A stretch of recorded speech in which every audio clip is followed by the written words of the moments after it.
Hey guys, today I'll be answering this question of are your daydreams mostly your unmet real life desires?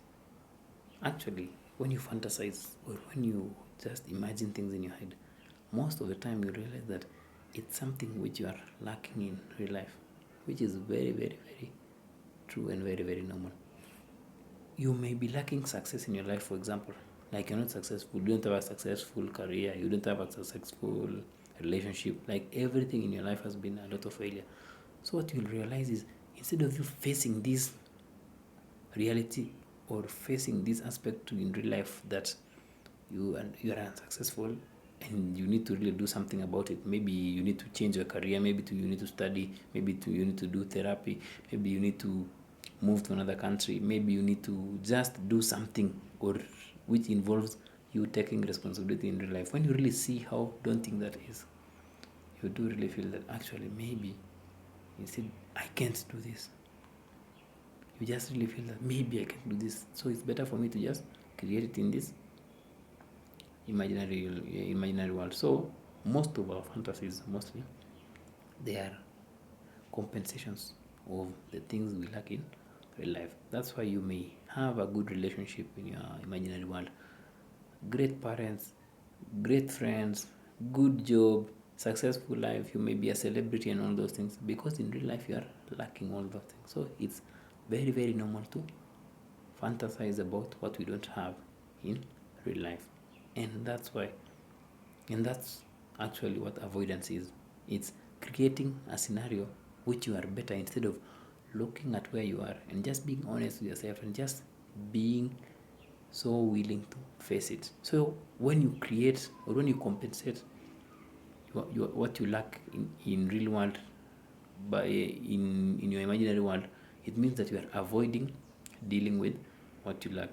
Instead of dealing with the pain, you are choosing to create a parallel which doesn't have pain, which never really takes the pain away, because the pain will still be waiting for you once you snap out of that daydream. That's why when you snap out of that daydream, you end up feeling a lot of pain, because you've created a very, very high moment in your imaginary world, and you are coming to this low moment in your life. So when your mind, or when you try to compare the two, you do realize that you are far away from your idealized version of reality, which is where you have success, you have good family, great friendships, and all that. So when you compare all these things, of course you'll feel a bit of anxiety, you'll feel stressed, you'll feel depressed, you'll feel that this life is not really worth living, and then you'll keep daydreaming more. That's what happens. You compare an ideal with real life, which is real life, of course, is full of everything. Betrayals can be full of good stuff, bad stuff, and everything. That's real life. But now you create this world where things are so ideal for you. So what happens? This comparison, you end up feeling bad about yourself, you end up feeling hopeless, and you end up feeling that maybe you'll never measure up to your ideal. So you create an ideal for yourself, then now you end up beating yourself up because you think that you will not measure up to your ideal, and then you end up focusing more on the ideal. So it's just dragging yourself down, dragging yourself down, dragging yourself down. So what you can do is, instead of creating this idealized version of yourself in your imaginary world, just take that one step at a time in real life and improve things for you. If it's your health, if it's your physical health, your mental health, just improve it day in, day out, like just one step at a time, instead of improving your idealized self. Because the more you improve your idealized self, the more you set this bar so high. And sometimes in real life, you'll face disappointments and all those other normal things.